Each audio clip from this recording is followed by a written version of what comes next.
দক্ষিণ পূর্ব এশিয়ার একমাত্র পরমাণু বিদ্যুৎ কেন্দ্রটি দাঁড়িয়ে আছে ফিলিপাইনের বাতান শহরে, ম্যানিলা থেকে মাত্র ৪০ মাইল দূরে। ১৯৭০-এর দশকে নির্মিত এই প্রকল্পটি নিরাপত্তা, উদ্বেগ ও দুর্নীতির অভিযোগে কখনোই চালু হয়নি।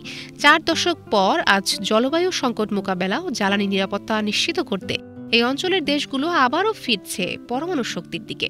ফিলিপাইন, ইন্দোনেশিয়া, ভিয়েতনাম, থাইল্যান্ড থেকে মালয়েশিয়া সবাই চাইছে কয়লা ও গ্যাস নির্ভরতা কমিয়ে নবায়নযোগ্য শক্তির পাশাপাশি পরমাণুকে জ্বালানি মিশ্রণের অংশ করতে। দ্রুত বর্ধনশীল অর্থনীতিতে জ্বালানির চাহিদা মেটাতে পাশাপাশি জীবাশ্ম জ্বালানির বিকল্প খোঁজার তাগিদে তারা দেখছে পরমাণুর সম্ভাবনা। আন্তর্জাতিক শক্তি সংস্থা IEEA এর নির্বাহী পরিচালক ফেইথ বিয়র্লের ভাষ্য, বিশ্বজুড়ে পরমাণু শক্তিতে নতুন যুগের সংকেত মিলছে। ২০২৫ সালে পরমাণু থেকে উৎপাদিত বিদ্যুতের পরিমাণ রেকর্ড ছুঁতে পারে। বর্তমানে বিশ্বের মোট বিদ্যুতের ১০% আসে পরমাণু শক্তি থেকে, যা আফ্রিকার সমগ্র উৎপাদন ক্ষমতার চেয়েও বেশি। তবে IEA সতর্ক করেছে, গ্রিনহাউস গ্যাস নির্গমন শূন্যে আনতে হলে এই দশকেই নতুন পরমাণু প্রকল্পের গতি বাড়াতে হবে।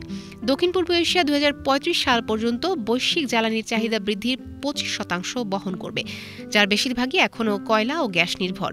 তাই ইন্দোনেশিয়া ২০টি, ভিয়েতনাম ও মালয়েশিয়া পরমাণু প্রকল্পের পরিকল্পনা নিয়েছে। ফিলিপাইনের বাতান প্ল্যান্ট চালু করতে দক্ষিণ কোরিয়ার একটি কোম্পানি সমীক্ষা চালাচ্ছে। থাইল্যান্ড, লাওস, কম্বোডিয়া ও মিয়ানমারও আগ্রহ দেখিয়েছে। কিন্তু চ্যালেঞ্জ কম নয়। একটি পরমাণু বিদ্যুৎ কেন্দ্র নির্মাণে $বিলিয়ন বিনিয়োগ, দীর্ঘ সময় ও জটিল নিয়মকানুনের পাশাপাশি রয়েছে জনমনে ভয়।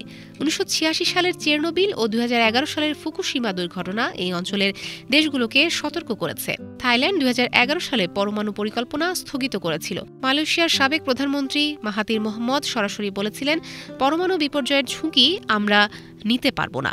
অর্থায়নও বড় বাধা। একটি বড় পরমাণু চুল্লি নির্মাণে বিপুল অর্থের প্রয়োজন, যা উন্নয়নশীল দেশগুলোর জন্য বিশাল চ্যালেঞ্জ। ভিয়েতনাম ২০১৬ সালে রাশিয়ার সাথে $১৮ বিলিয়ন প্রকল্প স্থগিত করে।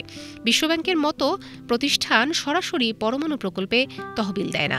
তাদের এক মুখপাত্র সম্প্রতি এপিকে বলেন, আমরা সদস্য দেশগুলোর সাথে আলোচনা করছি, কিন্তু পরমাণু তহবিলের বিষয়টি তাদের সিদ্ধান্তের ওপর নির্ভরশীল। তবে গত বছর নিউ ইয়র্ক ক্লাইমেট উইকে ১৪টি আর্থিক প্রতিষ্ঠান ২০৫০ সালের মধ্যে পরমাণু সমতা ৩ গুণ করার লক্ষ্য সমর্থন করেছে।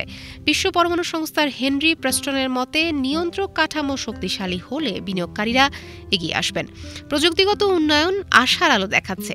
ছোট মডুলার রিঅ্যাক্টর SMR নামে নতুন প্রজন্মের চুল্লি নির্মাণ খরচ ও সময় কম বলে দাবি করছে কোম্পানিগুলো।